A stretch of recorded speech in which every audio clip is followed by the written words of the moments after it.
like I said, I don't know what I'm doing yet, and this is me trying to figure it out. Hi, welcome to episode 4 of The Climb. This one girl's Filipino journey to mesh her passions of mental health and dance into one freaking career. That's as close as the actual title I wrote as we're gonna get, because that's what's in my head. Sorry if it's not verbatim. Not really sorry, but you know what I mean. Okay, so the last time we talked about how I had a little meltdown and I burnt myself out, and that it was gonna be okay because it was a little burnout that led me to, it was like a hey, Trixie, you gotta slow down. And so I'm here to talk about what I did after that. So I took a break over the weekend, which was really nice, like I told you guys. And then, the weekday came, I made the video, or the weekdays came, I made the video. And so this is the same week, the same week that I made episode 3. And so I took a couple days, was still doing work and stuff, but obviously slowed down everything, like my sleep scheduling and all my scheduling in general, just, I don't know, it kind of fell apart. And I had a really good day on Wednesday, and I got to talk with people who are going to be on my podcast, and it was wonderful. And then at night, I was home and I was writing this grant, and things just started getting in my way. The things that I need to do to get the grant done. And I freaked out again. Like, I lost it again. And so I was just like, okay, obviously, Trixie, we did not take this seriously the first time.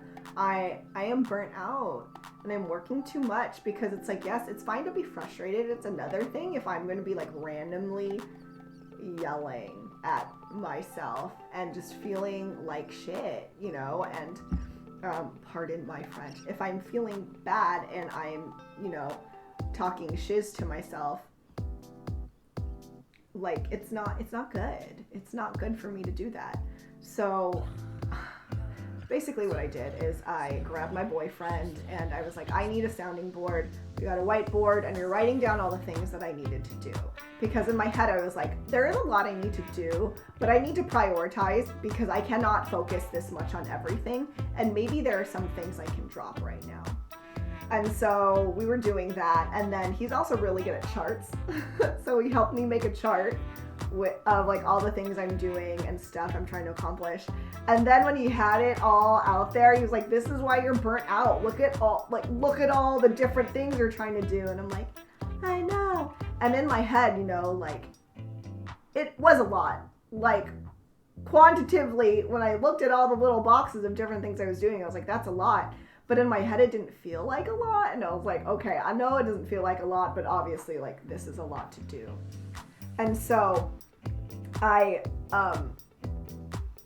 had to look and then like really feel like what I'm going to prioritize. So I know that my grant that is due at the end of June, obviously, like at the end of the month, is that's first, right? I gotta get that done. Then it's like YouTube. Really, like, this is like, I stream every Monday, Wednesday, Friday on Twitch and stuff. But really, I think this YouTube is like, this is kind of my thing. This is what has naturally happened. Like, I'm pretty consistent about this too. And I'm like, okay, like, this is what I'm picking for now, and I can do those other things because, I see my Twitch as community building. And like, it's like basically where like men can talk about their mental health and stuff. And even though I don't have a lot of people watching me, like, that's important to me that, there's a place where men can go and somewhat anonymously, as they're comfortable with, like, talk about their mental health struggles. Like, that to me is a great thing. So I'm not giving up on that yet, but I realized I need to focus on YouTube. you know, like this is like my product really right now. And I believe in it. I believe in the videos that I make, and I like doing this, and this is where I feel like I can really combine like my two passions, which are mental health and dance and art. Dance art, I'm counting as one passion. And so like this grant I'm writing right now, it's to basically get on my way to making film shorts about depression, where I don't just talk about it, but like there's like acting, and we get to use dance and all the different creative things that I love and want to do. You know, I'm getting closer and closer to creating something like Crazy Ex-Girlfriend, the show. It's on Netflix. It's great. Please watch it. So yeah, that's kind of where I am. And so I wanted to talk about this because, you know, I had a meltdown, and then I had another meltdown. And I have to look at how I can't just let it keep happening. You know, this is the mental health aspect of it. Like, I can't keep let it happening. That's okay. I can't keep letting it happen. So, like what I said, right? Like, I'm prioritizing. Basically, I chose to problem solve. Like, yes, I do need a break, and I need to work less. And that's something that I realized too. And so, you know, I made like I made another schedule, but kind of just being like, okay, I'm only going to work 8 to 10 hours a day, and I'm going to include my dance stuff as work hours, because they are, and they very much tire me out. Do I want to work more than that? Yes. Is this where I need to just cut myself off and be like, Trixie, your mental health and physical health is important too? Yes, very much so. And again, like I said last time, I need to remind myself that I'm running a marathon, you know, like a lifelong marathon. Like, I want to do this for the rest of my life. I'm not just trying to retire early. So it's okay that I take this time. It's necessary. Because also, like, you know, I want to practice what I preach. Like, I want a better work culture for everyone. And yes, I am just working for myself, but that's really where I should be setting the tone. Like, because I'm setting it myself, I should set it the way that I, you know, wish for everyone else. And I talk about that I want for everyone else. So, I problem solved.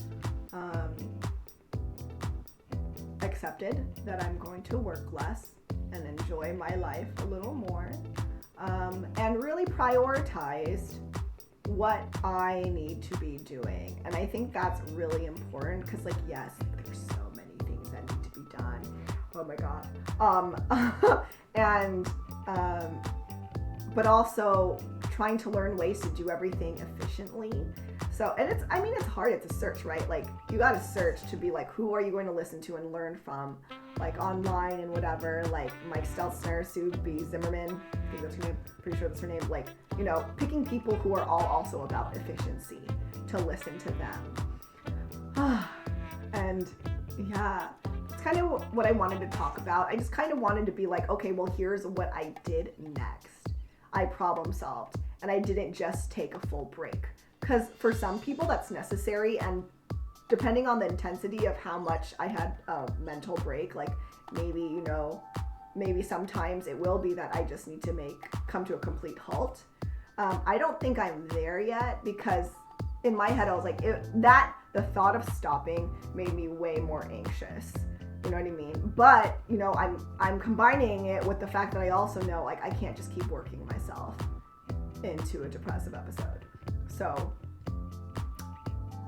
I used problem solving because that helped me. You know what I mean? I'm trying to find the balance between like fighting like what I instinctually want to do, which is keep working, and like, you know, my want for that, and find the balance between that and also truly knowing what's good, what is healthy for me, and keeping in mind like what I want in the end, you know. So I'm trying to be very like aware of all these things I want to balance, and try to really feed the things that are actually important. And I wanted to like kind of talk about this and stuff, because, you know, sometimes people are like, take a break. And I understand that, yes, like, please take a break, but also know, like, there are ways to approach that to where you feel good too, you know, especially because some of us can't take breaks. Like, you know, I'm very lucky. I can take a break. But some of us can't take breaks. But so that does mean, again, you got to problem solve and see like what you can take away.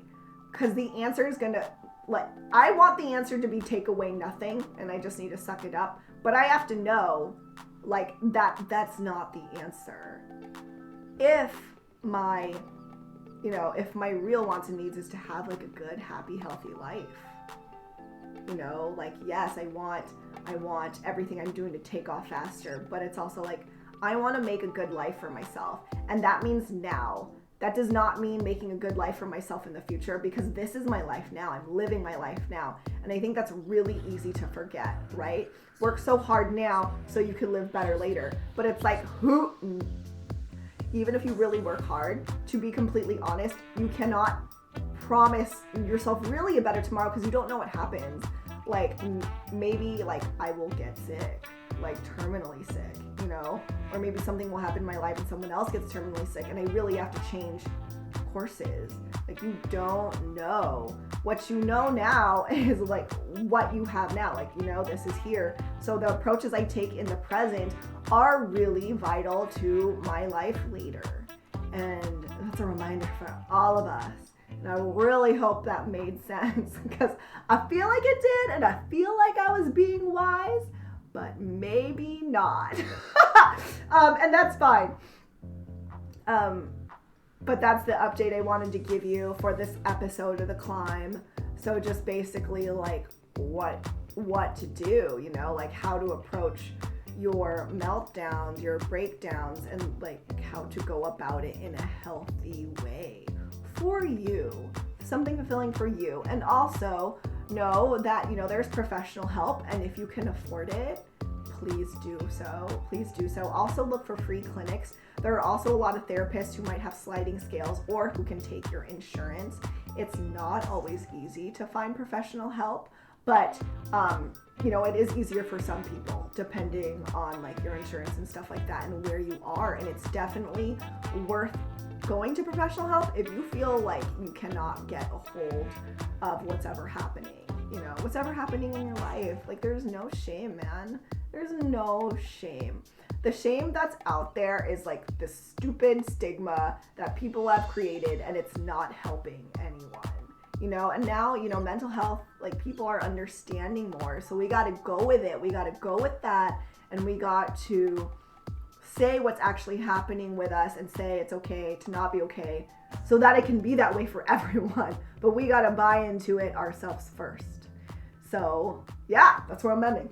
Until next time, take care of yourself, be kind to yourself. Bye, and thanks for watching The Climb.